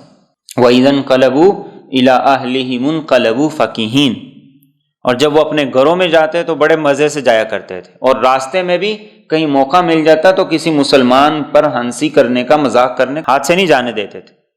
وَإِذَا رَأَوْهُمْ قَالُوا إِنَّ هَٰؤُلَاءِ لَضَالُّونَ، اور جب وہ ایمان والوں کو دیکھتے تو وہ کہتے دیکھو ان کی عقل ماری گئی ہے، یہ پاگل ہو گئے۔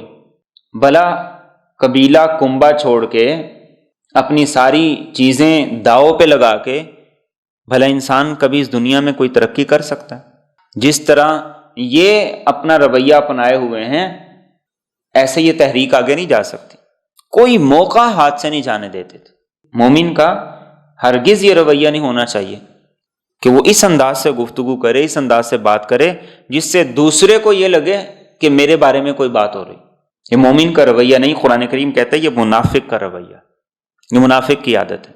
مومن کا رویہ کیا کہ کسی کے کان میں کہہ دے فلاں بیوہ ہے، ضرورت مند ہے، ہو سکے تو اس کی مدد کر دو۔ یہ مومن کا رویہ ہونا چاہیے۔ مومن کا رویہ یہ ہو کہ وہ کسی کے کان میں کہہ دے کہ تمہاری نماز میں یہ چیز قابل اصلاح ہے، اس کو درست کر۔ یہ مومن کا رویہ نہیں ہے کہ وہ دوسروں کے بارے میں کسی مومن کے دل کو میلا کرتا رہے کہ فلاں ایسا ہے، فلاں ایسا ہے، فلاں ایسا ہے۔ یہ مومن کا گفتگو کا موضوع نہ ہونا چاہیے اور نہ ہی اللہ کو پسند ہے۔ اور آگے مزید آداب سکھائے گئے۔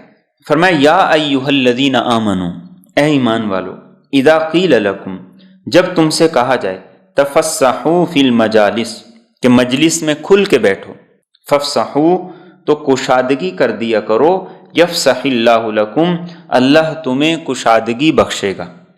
وَإِذَا قِيلَ انشُزُوا، اور جب کہا جائے اٹھ جاؤ، فانشزوا، تو اٹھ جایا کرو، یرفع اللہ الذین آمنوا منکم، تو اللہ بلند کرے گا ان لوگوں کے جو تم میں سے ایمان لائے، والذین اوتوا العلم، اور ان کے جن کو علم دیا گیا، درجات، درجے، واللہ بما تعملون خبیر، اور اللہ تمہارے اعمال سے خوب اچھی طرح واقف ہے۔ اب آیت کا آغاز یہاں بھی یا ایھا الذین آمنوا سے۔ منافقین کی عادت یہ تھی کہ وہ اللہ کے رسول صلی اللہ علیہ وسلم کی مجلس میں جب بیٹھتے تو آپس میں جڑ جڑ کے بیٹھتے تھے، اس لیے کہ انہوں نے کسی بھی بات پر آپس میں کوہنیاں مارنی ہوتی تھی۔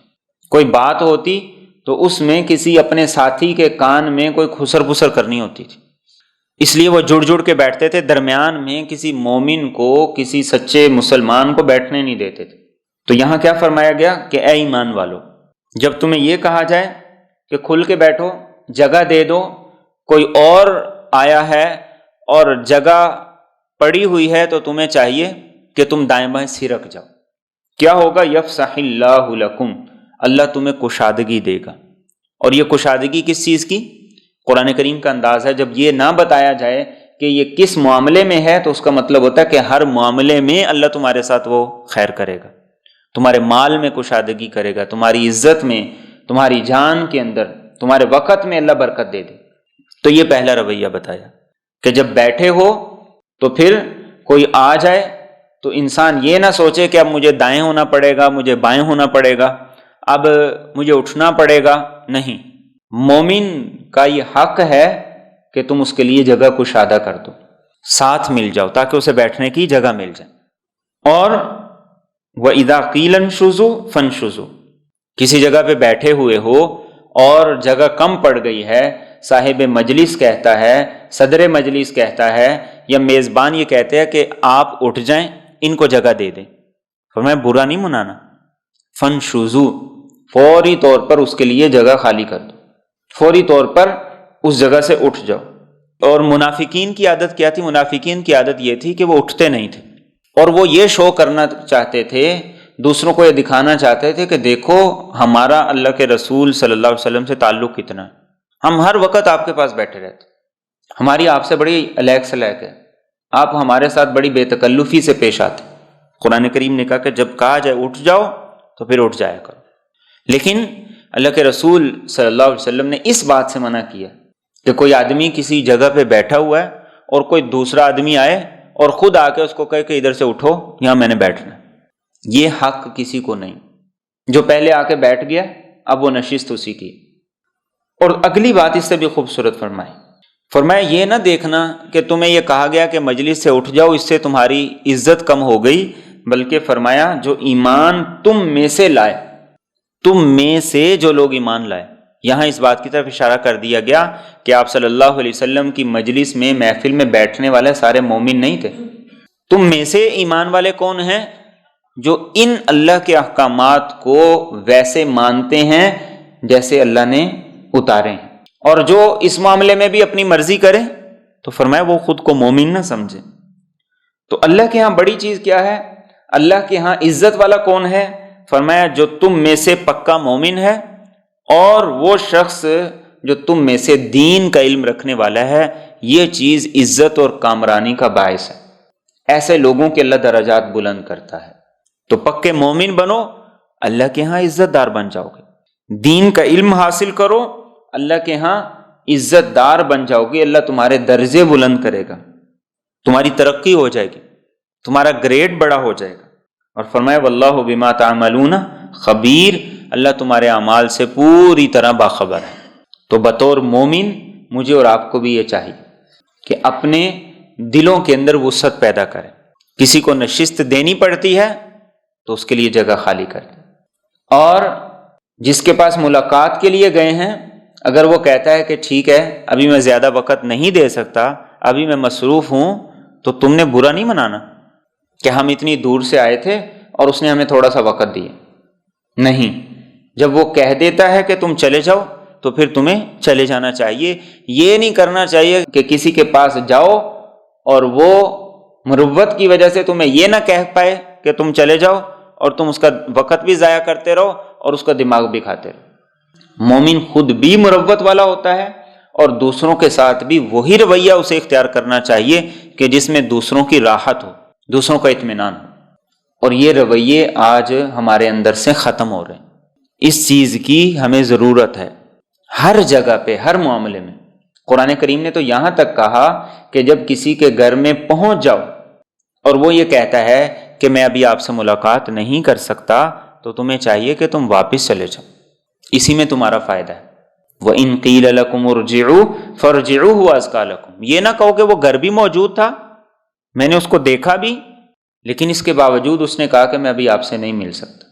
یہ رویے آج مجھے اور آپ کو اپنے اندر پیدا کرنے، میں اور آپ اپنے اندر پیدا کریں۔ جب ہم ان رویوں کا خود کو عادی بنا لیں گے تو پھر دوسرا بھی ان رویوں کو آسانی سے اپنا لے گا۔ اور اگلی آیت کریمہ، اس کا شان نزول یہ ہے کہ اللہ کے رسول صلی اللہ علیہ وسلم کے پاس منافقین ہر وقت بیٹھے رہتے تھے۔ ایک آتا اور آپ سے گفتگو کرنا شروع کرتا اور اٹھتا ہی نہیں تھا۔ آپ صلی اللہ علیہ وسلم مروت کی وجہ سے کسی سے کچھ کہتے نہیں تھے۔ پھر دوسرا آ جاتا اور ان کا مقصد یہ ہوتا تھا کہ لوگوں کو یہ دکھایا جائے کہ ہم آپ سے بڑے فرینک ہیں۔ اب آپ تو شرم و حیا کی وجہ سے کچھ کہتے نہیں تھے، اللہ رب العزت نے یہ آیت نازل کی، اور اس کا مقصد یہ تھا کہ آپ صلی اللہ علیہ وسلم کا وقت نہ ضائع کیا جائے۔ آپ کا وقت بہت قیمتی ہے، لہذا اس لیے تمہیں یہ چاہیے کہ جس نے ضرورت کی بات کرنی ہے، اہم بات کرنی ہے، وہ تو آئے اور ضرورت کی بات کرے اور بات ختم ہو جائے۔ چنانچہ اللہ کی طرف سے یہ حکم آیا کہ جس نے آپ صلی اللہ علیہ وسلم سے تنہائی میں بات کرنی ہے تو اس سے پہلے وہ صدقہ دے، اور پھر آپ صلی اللہ علیہ وسلم سے بات کرنے کے لیے جائے۔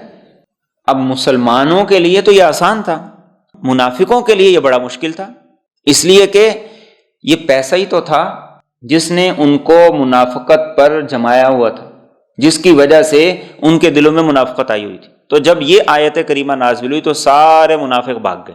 اب پھر وہ سارے کے سارے جو 2 دن پہلے یہ دکھا رہے تھے کہ ہم سے زیادہ آپ کے قریب کوئی نہیں ہے، اب ان میں سے کوئی بھی قریب نظر نہیں آتا تھا۔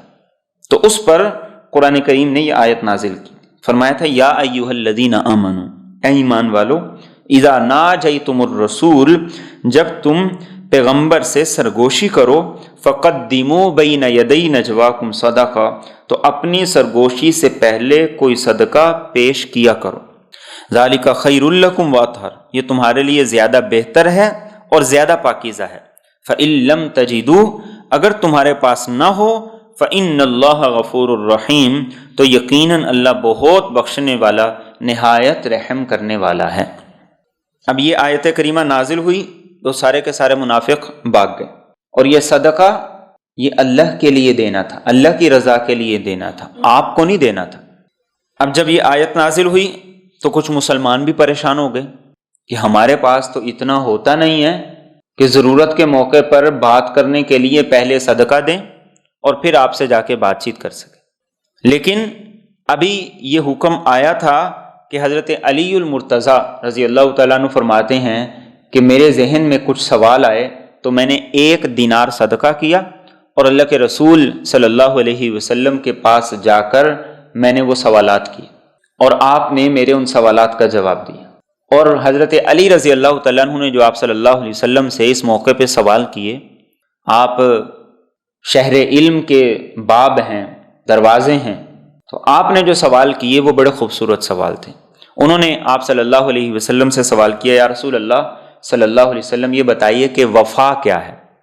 تو آپ صلی اللہ علیہ وسلم نے ارشاد فرمایا کہ اللہ کی توحید کو اپنانا اور اس کی عملی گواہی دینا۔ انہوں نے پوچھا کہ پھر فساد کیا ہے؟ تو آپ صلی اللہ علیہ وسلم نے ارشاد فرمایا کہ شرک کرنا اور دنیا کے اندر کفر کو اختیار کرنا۔ انہوں نے سوال کیا، رسول اللہ صلی اللہ علیہ وسلم حق کیا ہے؟ آپ نے فرمایا اسلام، قرآن اور اللہ کی ولایت اگر تجھے حاصل ہو جائے۔ پھر انہوں نے سوال کیا، رسول اللہ صلی اللہ علیہ وسلم مجھ پہ کیا بات لازم ہے؟ تو آپ نے فرمایا اللہ اور اس کے رسول کی اطاعت یہ تم پر لازم ہے۔ انہوں نے پوچھا، یا رسول اللہ صلی اللہ علیہ وسلم اللہ سے کیسے مانگوں؟ آپ نے فرمایا سچے دل کے ساتھ اور یقین کے ساتھ مانگو۔ پوچھا، یا رسول اللہ صلی اللہ علیہ وسلم کیا مانگو؟ تو آپ صلی اللہ علیہ وسلم نے فرمایا اللہ سے آخرت مانگو۔ پوچھا، یا رسول اللہ صلی اللہ علیہ وسلم اپنی نجات کے لیے کیا کروں؟ آپ نے فرمایا حلال کھاؤ اور سچ بولو۔ پوچھا، یا رسول اللہ صلی اللہ علیہ وسلم سرور کیا ہے؟ تو آپ نے فرمایا اللہ کی جنت۔ پوچھا، یا رسول اللہ صلی اللہ علیہ وسلم راحت کیا ہے؟ آپ نے فرمایا اللہ تعالیٰ کا دیدار۔ یہ سوال انہوں نے رسول اکرم صلی اللہ علیہ وسلم سے کی 1 دینار صدقہ دے کے، اور جب منافق سارے بھاگ گئے تو اللہ رب العزت نے اس آیت کریمہ کو منسوخ کر دیا، اور صرف حضرت علی المرتضیٰ رضی اللہ تعالیٰ عنہ کی ذات وہ شخصیت ہے کہ جس نے اس آیت کریمہ پر عمل کیا، باقی کسی صحابی کو عمل کا موقع ہی نہیں ملا اور آیت کریمہ منسوخ ہو گئی۔ اور اگلی آیت آئی، فرمایا ااشفقتم، کیا تم ڈر گئے، ان تقدموا بین یدی نجواکم صدقات، کہ تم اپنی سرگوشی سے پہلے خیرات کر دو، فاذ لم تفعلوا، تو جس وقت تم نے ایسا نہ کیا، وتاب اللہ علیکم، اور اللہ نے تمہاری توبہ کو قبول کیا، فاقیموا الصلاۃ، تو نماز قائم کرو، وآتوا الزکاۃ، اور زکوٰۃ ادا کرو، وَأَطِيعُوا اللَّهَ وَرَسُولَهُ، اور اللہ اور اس کے رسول کی اطاعت کرو، وَاللَّهُ خَبِيرٌ بِمَا تَعْمَلُونَ، اور اللہ تمہارے اعمال سے پوری طرح باخبر ہے۔ اب یہ فرمایا کہ ہر آدمی دے نہیں سکتا، اور کچھ لوگ دینے سے ڈر رہے تھے کہ ہم نے یہیں پہ پیسے لگانے ہیں تو کسی اور کام پہ ہی لگا دیں۔ یہی انسان کی سوچ ہوتی ہے نا، کہ نیکی کے کام میں انسان لگانے سے کنجوسی کرتا ہے، اور اللہ کی نافرمانی اور معصیت میں دل کھول کے لگا دیتے، ادھر اس کو ڈر لگتا ہے۔ تو فرمایا تم اللہ کے رسول سے ملاقات کرنے سے پہلے دینے سے ڈر گئے تھے تو کوئی بات نہیں، اگر تم ایسا نہیں کر سکے اور تم توبہ کرنا چاہتے ہو تو اللہ تمہاری توبہ قبول کرے گا، لیکن باقی زندگی میں کیا کرو، نماز قائم کرو، زکوٰۃ ادا کرو، اور اللہ اور اس کے رسول کی اطاعت کرو۔ اور آیت کا اختتام پھر اس بات پر فرمایا واللہ خبیر بما تعملون، اللہ تمہارے اعمال سے پوری طرح باخبر ہے۔ اس لیے یہ نہ جاننا کہ اس کو پتہ نہیں، وہ دلوں کے راز اچھی طرح جانتا ہے، وہ دلوں کے اندر اٹھنے والے جو خیالات ہیں، گزرنے والے جو وساوس ہیں، ان کو بھی پوری طرح وہ جانتا ہے اور ان سے پوری طرح باخبر ہے۔ حکم تو یہ اللہ کے رسول صلی اللہ علیہ وسلم کی زندگی میں منسوخ ہو گیا کہ آپ سے بات کرنے سے پہلے صدقہ دو، لیکن مجھ سے عموماً کوئی دوست اگر یہ سوال کرے کہ روزہ رسول پر حاضری کے لیے طریقہ کیا ہے، تو میں اسے یہ بتایا کرتا ہوں کہ اس کا طریقہ یہ ہے کہ سب سے پہلے صدقہ کرو اور اس کے بعد کثرت سے درود و سلام پڑھو، پھر اس کے بعد حاضری کے لیے باب السلام سے جاؤ، پھر تمہاری حاضری میں جو لذت ہوگی اور جو اللہ کے رسول صلی اللہ علیہ وسلم کی طرف سے تمہیں توجہ ملے گی وہ ان دو چیزوں کے بغیر نہیں مل سکتی۔ اللہ تعالی ہم میں سے ہر ایک کو بار بار موقع دے، اس طریقے سے اگر ہم اللہ کے رسول صلی اللہ علیہ وسلم کے پاس سلام کے لیے جائیں تو اس سے آپ کی توجہ بھی ملے گی، اور آپ کے وسیلے سے جو ہم اللہ سے بات کریں گے، اللہ سے اپنا مسئلہ حل کروانا چاہتے ہیں، وہ بھی جلد حل ہوگا کہ کثرت سے آپ پر درود و سلام بھی پڑھیں اور اس کے ساتھ ساتھ پھر صدقہ دے کر آپ صلی اللہ علیہ وسلم کے سامنے سلام پیش کرنے کے لیے جائیں۔ آگے مزید اللہ رب العزت ان منافقین ہی کا ذکر کر رہے ہیں۔ فرمایا الم تر الی الذین تولوا، کیا تو نے نہیں دیکھا ان لوگوں کو جنہوں نے دوستی کی، قوما غضب اللہ علیہم، ان لوگوں سے جن پر اللہ کا غضب ہوا، ما ہم منکم، نہ تو یہ تم میں سے ہیں، ولا منہم، اور نہ ہی یہ ان میں سے ہیں، ویحلفون علی الکذب، اور یہ جھوٹی قسمیں کھاتے ہیں، وہم یعلمون، حالانکہ یہ جانتے بھی ہیں۔ یہ منافقین کا رویہ ذکر کیا گیا۔ وہ لوگ جن پر اللہ کا غضب ہوا یہ کون تھے؟ یہ یہودی تھے، جسے سورہ فاتحہ میں غیر المغضوب علیہم کہا گیا کہ منافقوں کی یاریاں تھی یہودیوں کے ساتھ، اور ان کے ساتھ یاریاں نبھاتے تھے، ان کے ساتھ اپنا تعلق نہیں توڑتے تھے، اس لیے کہ یہودی اللہ کے رسول صلی اللہ علیہ وسلم کے دور کے اندر بھی معاشی طور پہ بڑے مضبوط تھے۔ تو ان کو یہ ہوتا تھا کہ کہیں ہمیں ضرورت پڑے گی، قرض کی ضرورت پڑے گی، کاروبار میں تعاون کی ضرورت پڑے گی، ان سے نہیں توڑنی۔ تو اللہ فرما رہے ہیں کہ ان کو دیکھو، خود کو یہ مومن کہتے ہیں، خود کو یہ مسلمانوں کی فہرست میں جماعت میں شامل سمجھتے ہیں، لیکن دلی تعلق ان کے ساتھ ہے۔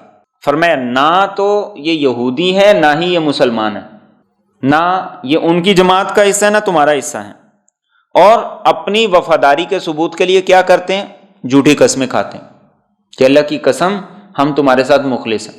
ہر موقع پر یہ قسم اٹھا کے اپنی وفاداری کو ثابت کرنا چاہتے ہیں، اور عام زندگی کے رویوں میں بھی ایسا ہوتا ہے۔ جو آدمی دل سے سچا نہیں نہ ہوتا اسے پھر اپنی سچائی کا اطمینان دلانے کے لیے جھوٹی قسمیں کھانی پڑتی ہیں، اسے پھر بڑی بڑی باتیں کرنی پڑتی ہیں، لیکن اللہ کا نظام ہے، اس کی جھوٹی قسموں کے باوجود، اس کی بڑی بڑی باتوں کے باوجود بھی اللہ انسان کے دل کو اس کی طرف متوجہ نہیں کرتا۔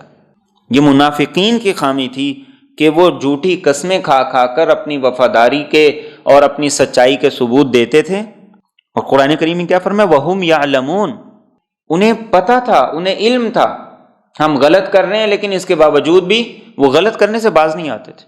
اور مسلمان کہہ دیتا ہے جی مجھے سب کچھ پتہ ہے۔ یہ پتہ ہونا اس کی کوئی اہمیت نہیں ہے کہ جو انسان کو پتہ ہے اور انسان اس پر عمل ہی نہیں کر رہا، انسان کا رویہ اس کے مطابق نہیں۔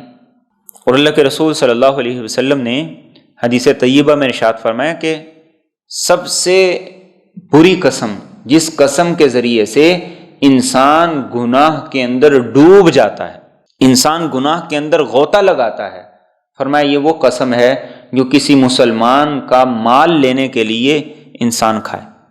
کاروبار میں آج مسلمانوں کے رویے یہ ہو کہ جھوٹی قسمیں کھا کھا کر کاروبار کر رہے ہیں، 2 نمبر چیزیں بیچ رہے ہیں، فراڈ کر رہے ہیں، اور جھوٹی قسمیں کھا کھا کر یہ کہہ رہے ہیں کہ اللہ کی قسم تم جتنے میں کہہ رہے ہو اتنے میں تو میری خرید ہی نہیں ہے، اور بعد میں اسے بھی سستا دے دینا۔ مومن کی یہ شان نہیں، یہ منافق کی خصلت ہے کہ اس کا کام ہے جھوٹی قسمیں کھانا۔ مومن کی تو زبان ہی کافی ہے، مومن کو قسم کھانے کی ضرورت ہی نہیں پڑتی، اس پر لوگوں کا اعتماد ہوتا ہے، اس کا رویہ لوگوں کے سامنے ہوتا ہے۔ تو ان کے بارے میں قرآن کریم نے کیا کہا؟ اعد اللہ لہم عذابا شدیدا، اللہ نے ان کے لیے سخت عذاب تیار کر رکھا ہے۔ انہم ساء ما کانوا یعملون، یقیناً برا ہے جو یہ عمل کر رہے ہیں، جو کر رہے ہیں اچھا نہیں ہے، اللہ کو پسند نہیں ہے، لیکن اگر باز نہ آئے تو کل اللہ کی بارگاہ کے اندر پکڑے جائیں گے اور سخت عذاب ان پر نازل کیا جائے گا۔ اور آگے فرمائیں اتخذوا ایمانہم جنہ، انہوں نے اپنی قسموں کو ڈال بنا لیا، فصدوا عن سبیل اللہ، اور انہوں نے لوگوں کو اللہ کے راستے سے روک دیا، فلہم عذاب مہین، تو ان کے لیے ذلت والا عذاب ہوگا۔ یعنی جھوٹی قسمیں کھا رہے ہیں اور جھوٹی قسمیں کھا کھا کے لوگوں کو دین سے روک رہے ہیں، خود بھی عمل نہیں کر رہے، اور جو عمل کرنا چاہ رہا ہے اس کے دل کے اندر وسوسے ڈال رہے ہیں، جو عمل کرنا چاہ رہا ہے اس کو خراب کر رہے ہیں۔ تو فرمایا ان کو ذلت والا عذاب دیا جائے گا۔ مزید فرمایا لن تغنی عنہم اموالہم، ہرگز ان کے کام نہیں آئے گا ان کا مال، ولا اولادہم من اللہ شیئا، اور نہ ہی ان کی اولاد اللہ کے عذاب سے کچھ بھی۔ اولئک اصحاب النار، یہ لوگ جہنم والے ہیں، ہم فیہا خالدون، یہ اس میں ہمیشہ رہیں گے۔ منافقت کی دو بڑی وجہ تھی، ایک مال اور ایک اولاد۔ اولاد کے مفاد کی وجہ سے جہاد میں نہیں جاتے تھے، اور مال کی محبت کی وجہ سے اسے اللہ کی راہ میں خرچ نہیں کرتے تھے۔ فرمایا جتنا پیسہ جوڑنا ہے جوڑ لو، اولاد کے لیے جتنے جتن کرنے ہیں کر لو، نہ تمہارا پیسہ تمہارے کام آئے گا نہ تمہاری اولاد تمہارے کام آئے گا۔ اس پیسے کی بچت کیا ہے؟ اسے اللہ کے لیے لگا دو، یہ تمہاری دنیا کی بھی بچت ہے، آخرت کی بھی بچت ہے۔ ورنہ اللہ تعالیٰ اسی پیسے کو انسان کے پاس ہوتے ہوئے بیکار بنا دیتے، ناکارہ بنا دیتے، وہ اس کے کام کا نہیں رہتا، اور انسان کی اولاد وہ خود انسان کے سامنے کھڑی ہو جاتی، اس کی اولاد کا ہاتھ اس کے گریبان تک آ جاتا اس کی زندگی میں۔ تو فرمایا کہ یہ دو منافقوں کی خامیاں تھی جس وجہ سے منافقت اندر پیدا ہوئی۔ اور مومن کو حکم کیا ہے؟ مومن کو حکم یہ ہے کہ مال کی محبت بھی اور اولاد کی محبت کو بھی اللہ اور اس کے رسول کی محبت کے تابع کرے۔ ایسا نہیں ہے کہ مال کی محبت انسان کے دل سے نکل جائے یا اولاد کی محبت انسان کے دل سے نکل جائے، اور نہ ہی دین یہ چاہتا ہے۔ دین کہتا ہے مال کی محبت بھی رکھو، اولاد کی محبت بھی رکھو، پیسے کو جمع بھی کرو، سیونگ بھی کرو، لیکن اتنی نہیں کہ وہ اللہ اور اس کے رسول صلی اللہ علیہ وسلم کی محبت سے بھی بڑھ جائے، کہ جب وہاں ضرورت پڑو تو تم کہو کہ نہیں یہ میں نے اپنی اولاد کے لیے بچا کے رکھے، جب دین کے لیے ضرورت پڑے تو تم کہو کہ نہیں یہ تو میں نے فلاں کام کے لیے بچا کے رکھے۔ اور آگے فرمایا یوم یبعثہم اللہ جميعا، جس دن اللہ ان سب کو دوبارہ اٹھائے گا، فیحلفون لہ کما یحلفون لکم، تو یہ قسمیں اٹھائیں گے اللہ کے سامنے ایسے ہی جیسے تمہارے سامنے قسمیں اٹھاتے ہیں، وَيَحْسَبُونَ أَنَّهُمْ عَلَى شَيْءٍ، اور یہ گمان کریں گے کہ وہ کسی چیز پر ہیں، أَلَا إِنَّهُمْ هُمُ الْكَاذِبُونَ، غور سے سنو یقیناً یہی جھوٹے ہیں۔ یعنی جھوٹی قسمیں کھانے کی عادت ایسی پڑی، ایسی لت پڑ گئی کہ جب قیامت کے دن اللہ کے سامنے پیش ہوں گے، اللہ فرمائیں گے ہاں بتاؤ، تو وہ اللہ کے سامنے بھی جھوٹی قسمیں کھانی شروع کر دیں کہ اللہ کی قسم ہم تو پکے مومن تھے، سچے مومن تھے، ہم نے تیرے دین کے لیے بڑا کچھ کیا۔ اللہ کے سامنے قیامت کے دن جھوٹی قسمیں کھائیں گے تو اللہ کیا کہیں گے؟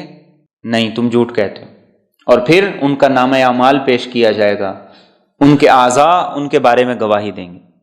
آگے فرمائے استحوذ علیہم الشیطان، شیطان نے ان کو قابو میں کر لیا، فانساہم ذکر اللہ، تو اس شیطان نے انہیں اللہ کی یاد بلا دی۔ اولئک حزب الشیطان، یہ شیطان کا لشکر ہیں، الا خبردار رہو، ان حزب الشیطان هم الخاسرون، یقیناً شیطان کا لشکر ہی نقصان اٹھانے والا ہے۔ غلطی انسان سے ہوتی، انسان خطا کا پتلا ہے، لیکن فرمایا یہ کیسے ہیں کہ شیطان نے ان پر پورا کنٹرول کر لی، اب ان کا ریموٹ شیطان کے ہاتھ میں، شیطان کہتا ہے ادھر جاؤ یہ ادھر جاتے ہیں، شیطان کہتا ہے ادھر جاؤ یہ ادھر جاتے ہیں، وہ کہتا ہے یہ کرو یہ وہ کرتے ہیں، اور وہ کہتا ہے وہ کرو یہ وہ کرتے ہیں۔ اور اس کی نشانی کیا بتا دی؟ فَأَنْسَاهُمْ ذِكْرَ اللَّهِ، اللہ یاد آتا ہی نہیں ہے، اللہ کا حکم یاد آتا ہی نہیں ہے، اس کا خیال تصور آتا ہی نہیں ہے۔ یہ اس بات کی نشانی ہے کہ اس کا ریموٹ وہ شیطان کے ہاتھ میں، اور جو غلطی کرے اور اللہ کی طرف رجوع کرے، غلطی کرے توبہ کرے، غلطی کرے استغفار کرے، تو فرمایا وہ سمجھے کہ اس پر شیطان کا کنٹرول نہیں، غلطی ہو گئی اور انسان سے ہو جاتی۔ اور فرمایا یاد رکھو یہ شیطان کی پارٹی، یہ اس کا وفادار ہے، یہ چاہے کہے میں مومن ہوں، چاہے کہے میں مسلمان ہوں، اور چاہے جتنے مرضی بڑے دعوے کر لے، جتنی مرضی قسمیں کھا لے، اور اس کو کبھی فائدہ نہیں ہو سکتا۔ یہ ہمیشہ خسارے میں رہے گا، دنیا میں بھی آخرت میں بھی۔ اور آگے فرمائے ان الذین یحادون اللہ ورسولہ، یقیناً وہ لوگ جو مخالفت کرتے ہیں اللہ کی اور اس کے رسول کی، اولئک فی الاذلین، وہ نہایت ذلیل ہوں گے۔ کتب اللہ نے یہ لکھ دیا ہے، لأغلبن انا ورسولی، کہ ضرور میں بھی غالب آؤں گا اور میرے رسول بھی۔ ان اللہ قوی عزیز، یقیناً اللہ رب العزت طاقتور ہے، زبردست ہے۔ جو اللہ کے دین کی مخالفت میں کھڑا ہو تو فرمایا کبھی عزت نہیں پا سکتا، بلکہ اللہ اسے ذلت کے گڑھوں میں گرا دے گا۔ اور دوسری بات یہ لکھ دی، اللہ کا یہ فیصلہ ہو چکا کہ میں اور میرے رسول غالب رہیں گے، میرا دین غالب رہے گا، یہ اللہ کی طرف سے لکھ دیا گیا ہے۔ جب اللہ کی طرف سے یہ طے ہو گیا ہے تو اب ایک مومن کا رویہ کیا ہونا چاہیے کہ وہ دین کی سربلندی کے لیے کوشش کرے، وقت لگائے، توانائی لگائے، مال خرچ کرے، جان خرچ کرے، صلاحیت لگائے، جو کر سکتا ہے وہ کرے۔ کس لیے کرے؟ کہ اللہ کا دین تو غالب آنا ہی ہے، میرے کرنے سے کیا ہوگا؟ میں سرخرو ہو جاؤں گا، میں خوش قسمت لوگوں میں آ جاؤں گا۔ اور فرمایا ان اللہ قوی عزیز، اللہ بڑا طاقتور ہے، وہ اپنے امر کن سے سب کچھ کر سکتا ہے، وہ غالب ہے، کوئی اس کے فیصلے کو ٹال نہیں سکتا۔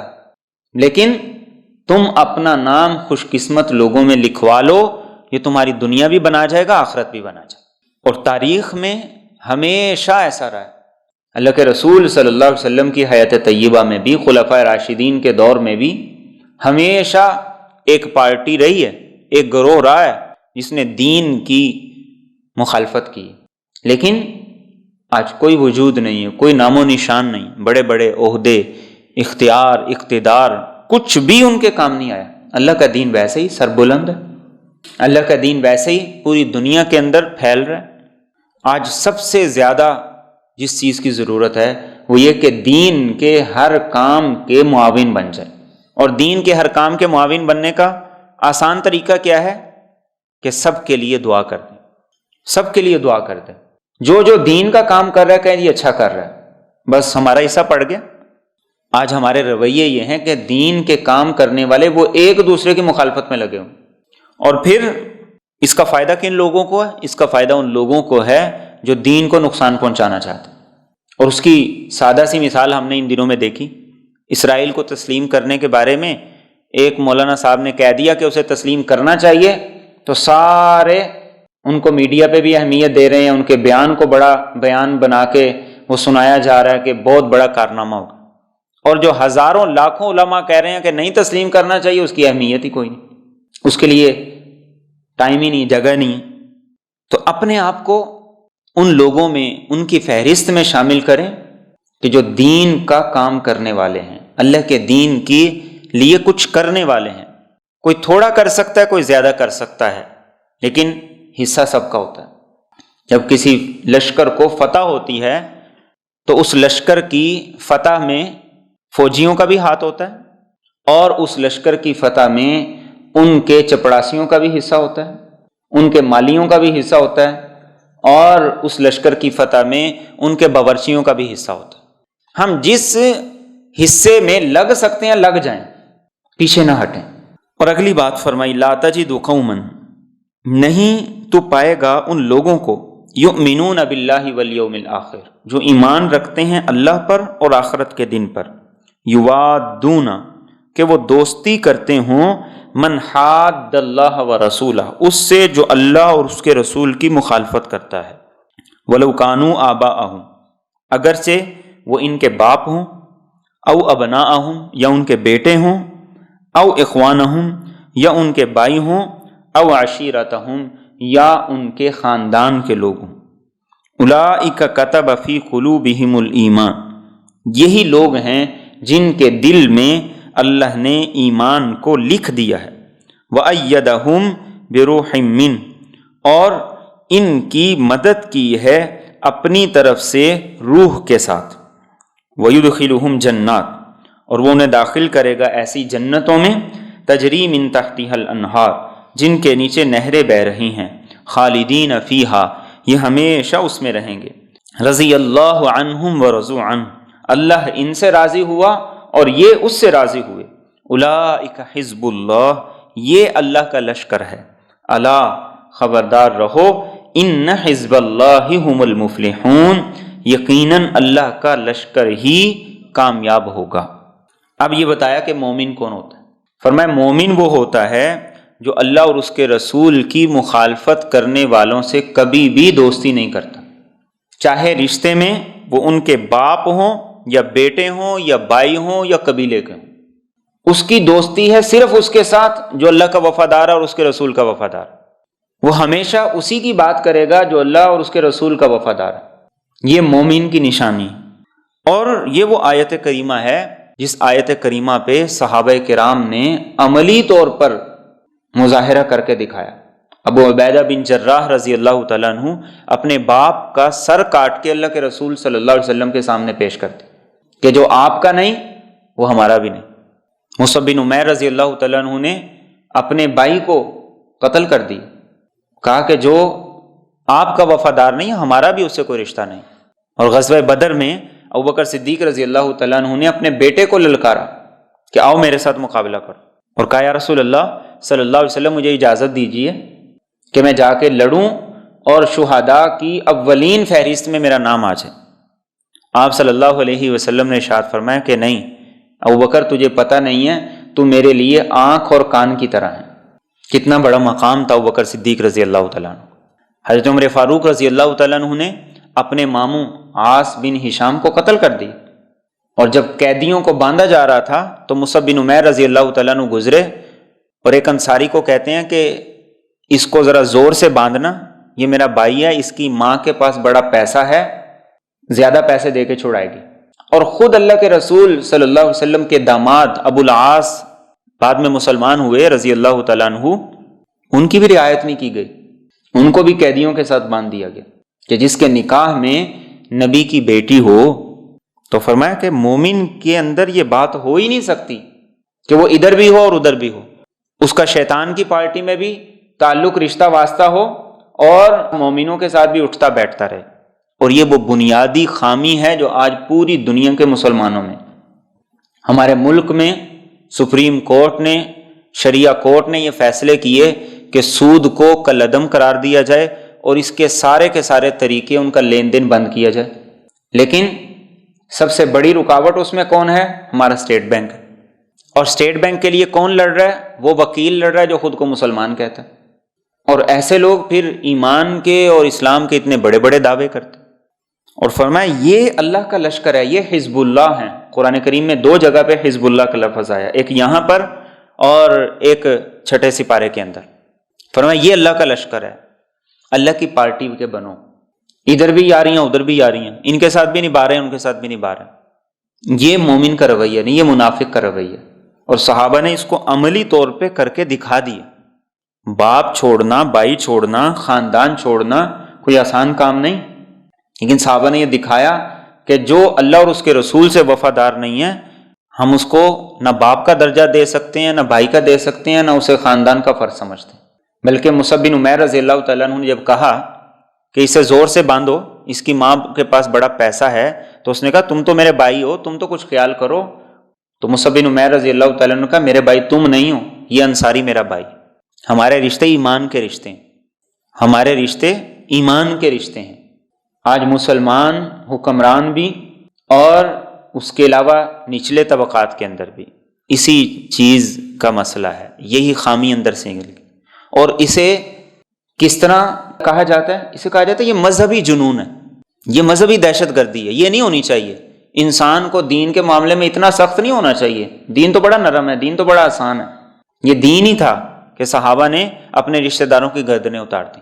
وہ آسان دین، وہ سوکھا دین جس کو آج ہم پروموٹ کرنا چاہتے ہیں، جس کو لے کے چلنا چاہتے ہیں، وہ دین نہیں ہے کہ جس میں اس کو بھی رکھ لو اس کو بھی رکھ لو، اس کی بھی مان لو اس کی بھی مان لو۔ اور یہ مذہبی جنون، یہ جنون نہیں ہے، یہ حقیقت میں اللہ اور اس کے رسول سے وفاداری ہے۔ کسی بھی ملک کی آرمی کا کوئی فرد وہ دل سے اپنے ملک کے ساتھ کتنا ہی مخلص کیوں نہ ہو، مثال کے طور پر پاکستان کا کوئی فوجی وہ انڈیا کے کسی فوجی کی وردی پہن کے صبح آ جائے تو کھڑا کریں گے اس کو؟